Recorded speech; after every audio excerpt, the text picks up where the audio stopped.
السلام عليكم ورحمة الله وبركاته. أعوذ بالله من الشيطان الرجيم. بسم الله الرحمن الرحيم. وننزل من القرآن ما هو شفاء ورحمة للمؤمنين ولا يزيد الظالمين إلا خسارا। কোরআন হচ্ছে মুমিনদের জন্য শেফা, রহমত, আর কাফেরদের শুধু ক্ষতি বৃদ্ধি করে। মুশরিকদের জন্য শুধু ক্ষতি বৃদ্ধি করে। সূরা বনী ইসরাঈল। তো কোরআন হচ্ছে মুমিনদের জন্য শেফা, আর যারা কাফের মুশরিক এদের জন্য কি ক্ষতি বৃদ্ধি করে, এদের সমস্যা সৃষ্টি করে। তো বর্তমান আমাদের এই দেশে মুসলিমরা হয়ে গেছে মুসলিমদের দুশমন, কোরআনের দুশমন, আল্লাহ রসুলের দুশমন। কোরআনের শাসন প্রতিষ্ঠিত হোক, মুসলিমরা কোনো ক্রমে চাচ্ছে না, কারণ এখানে ওই কাফের মুশরিকদের মতো দুনিয়াবী স্বার্থ তাদের জড়িত। এই কোরআন হচ্ছে মুমিনদের জন্য শেফা, মানে রোগ মুক্তির কারণ হবে। কি রোগ মুক্তি? তাগুত শয়তানের পক্ষ থেকে যে আপনার কুমন্ত্রণাগুলো, আল্লাহর আইন বাস্তবায়নের জন্য, এগুলো থেকে আপনি পরিত্রাণ পাবেন। কোরআনকে যদি আপনি গাইডলাইন বানান, আপনার জীবনের গাইডলাইন যদি মনে করেন, তাহলে পেয়ে যাবেন। আর যদি কোরআনকে আপনি দূরে সরে দেন, এরা আপনার ক্ষতির কারণ হবে। কারণ এই আইনগুলো আপনার বর্তমান বাংলাদেশের অবস্থা এরকম যে আসলে কাউকে এগুলো ভালো লাগতেছে না। সবাই এই তাগুত শয়তানের দল দুনিয়াবী স্বার্থের কারণে পিছিয়ে চলে যাচ্ছে। আজ আমাদের অবস্থা কোথায় গিয়ে দাঁড়িয়েছে? আজ আমাদের পার্শ্ববর্তী জাতি মালাউন, এই মালাউন কোনো দিন চাই নেই বাংলার মানুষ ভালো থাকে। তারা আমাদের সাথে শুধু বেইমানি করেছে। শুধু 1974 সালে চুক্তি সত্ত্বেও 3 বিঘা করিডোর এই ভারত আমাদেরকে দেয়নি, কারণ ভারত আমাদের বন্ধু, মুক্তিযুদ্ধে সাহায্য করেছে। 1975 সালে পানির ন্যায্য হিসাব দেয়নি ভারত, কারণ ভারত আমাদের বন্ধু, মুক্তিযুদ্ধে সাহায্য করেছে। এই হচ্ছে ভারতের কারণে প্রতি বছর 200 কোটি টাকার উৎপাদন ক্ষতিগ্রস্ত হয় আমাদের, ফল ফসল বিভিন্ন। 2009 সালে অনেক প্রতিবাদের মুখে টিপাও মুখে বাঁধ নির্মাণ করেছে ভারত। গত 53 বছরে হাজার হাজার বাঙালিকে গুলি করে হত্যা করেছে ভারত, কারণ ভারত আমাদের বন্ধু, মুক্তিযুদ্ধে সাহায্য করেছে। এখন ইতিহাসে আসেন, ইতিহাস শোনেন।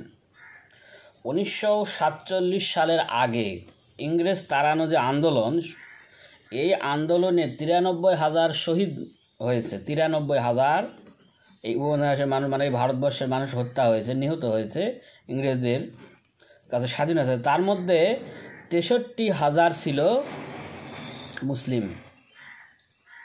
63,000 ছিল মুসলিম, বাদবাকি ছিল এই 30,000 মালাউন। কিন্তু ভারতের শিক্ষা ব্যবস্থা থেকে এই মুসলিমদের নামগুলো ছাঁটাই করা হয়েছে। 1971 সালের 7 মার্চ বঙ্গবন্ধু বা শেখ মুজিবুর রহমান ভাষণ দেওয়ার পর, যাকে আমরা বলি 7 মার্চ ভাষণ দেওয়ার পর 9 মার্চ ভাষণ দিয়েছে মাওলানা আব্দুল হামিদ খান ভাসানী। তার নামটি আপনি বাংলাদেশের শিক্ষা কেন্দ্রে কোথাও পাবেন না, কারণ উনি যিনি আলেম, একজন মুসলিম, খোদা একজন একনিষ্ঠ বান্দা, এই জন্য ওনার নামটি আপনি পাবেন না। পাবেন কোথায়? আমার আব্বা, আমার আব্বা, আমার আব্বা এই করেছে, আমার আব্বা ও করেছে, এটা পাবেন, কিন্তু তার নামটি আপনি পাবেন না। মূল কারণই হচ্ছে যে সে আলেম। একজন প্রত্যক্ষদর্শী, একজন ইংরেজ তৎকালীন, তিনি সাংবাদিক ছিলেন বা উনি একজন ভারতবর্ষে ছিলেন, তিনি বলেছেন যে দিল্লির এমন কোনো গাছ ছিল না যেখানে আলেমদের মাথা লটকানো ছিল না। তাদেরকে জবাই করেছে আর তাদের মাথাগুলো টাঙ্গিয়ে রাখছিল, ইংরেজরা হত্যা করে ঝোলায় রাখছিল, অথচ এই মুসলিম জানে না। হ্যাঁ, এটা হচ্ছে আপনার উপমহাদেশ হচ্ছে অখণ্ড ভারত, ভারত পাকিস্তান বাংলাদেশ, এটা হচ্ছে অখণ্ড ভারত, এটা মানতে আমরা এটা সত্য। কিন্তু 1947 সালে যখন বঙ্গভঙ্গ রোধ করা হয়, যখন ইংরেজরা চলে যাবে, এটা 3টা অংশ করে দিয়ে যায়, তখন এই বাংলাদেশের সঙ্গে বাঙালি ভাষাভিত্তিক ভাগ করার কথা ছিল। বাংলা ভাষাভাষী একটা দেশ হবে, হিন্দি ভাষাভাষী একটা, আর আপনার উর্দু ভাষাভাষী যারা তারা একটা। তো বাংলা ভাষাভাষী আমরা পশ্চিমবঙ্গ পাই, আসাম পাই, ত্রিপুরা পাই, এগুলো আমাদের মানচিত্র। পুরনো 1947 সালে যে মানচিত্র, ভারত আমাদের সাথে গাদ্দারি করেছে এটা আমরা জানি না।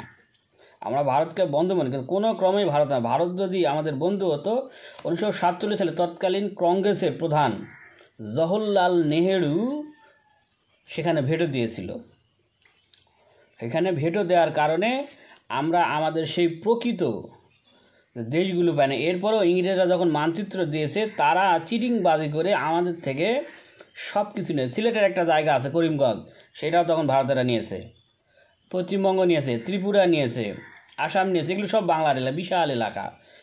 কিন্তু আমরা বলতেছি ভারত আমাদের বন্ধু, মুক্তিযুদ্ধে সাহায্য করেছে, ভারত কোনো দিন চায়নি এই দেশটা স্বাধীন। তারা আমাদেরকে গোলাম বানিয়ে রাখতে, যেমন বর্তমানে রেখেছিল, গোলাম বানিয়ে রাখতেছিল, কিন্তু তারা সেটা সফল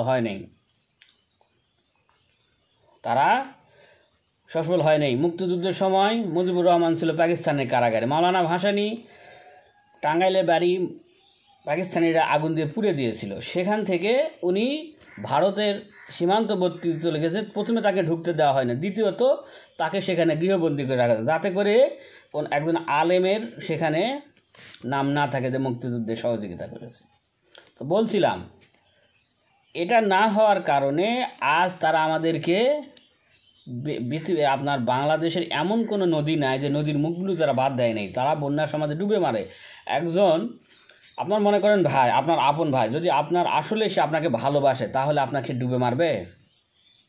এই কমন সেন্স এই হতভাগা জাতির নাই। কিছু বাঙালি তাদের নিয়ে নাচানি করে আমাদের বন্ধু, তারা আমাদের কোনো দিন বন্ধু ছিল না। তারা আমাদেরকে চাকর হিসেবে, দাস হিসেবে ব্যবহার করতে চেয়েছিল, কিন্তু তারা সফল হয়নি একমাত্র আল্লাহ তাআলার কারণে। তো আল্লাহ আমাদেরকে বোঝার তৌফিক দান করুক, মুশরিকরা যে আসলে মুসলমানের বন্ধু নয় এটা বোঝার তৌফিক দান করুক। ইহুদি খ্রিস্টান মুশরিক কোনো দিন মুসলমানের বন্ধু হতে পারে না। আর এদেশে ইসলাম কায়েম হোক, প্রতিষ্ঠিত হোক, ভারত কোনো দিন চায় না। এই জন্য এদেশে যে যারা ইসলামের দুশ্মন, তাদেরকে তারা সহযোগিতা করে তাদেরকে টিকিয়ে রাখার চেষ্টা করে, যেমন বর্তমানে রেখেছিল। তো আল্লাহ আমাদেরকে বোঝার তৌফিক দান, ইসলামপন্থী দলগুলোকে সহযোগিতা করার তৌফিক দান করুক। নাসরুম মিনাল্লাহি ফাতহুল করিম ওয়া খায়রু দাওয়ানা আলহামদুলিল্লাহি রাব্বিল আলামিন। সুবহানাকা আল্লাহুম্মা ওয়া বিহামদিকা আশহাদু আল্লা ইলাহা ইল্লা আনতা আস্তাগফিরুকা ওয়া আতুবু ইলাইক।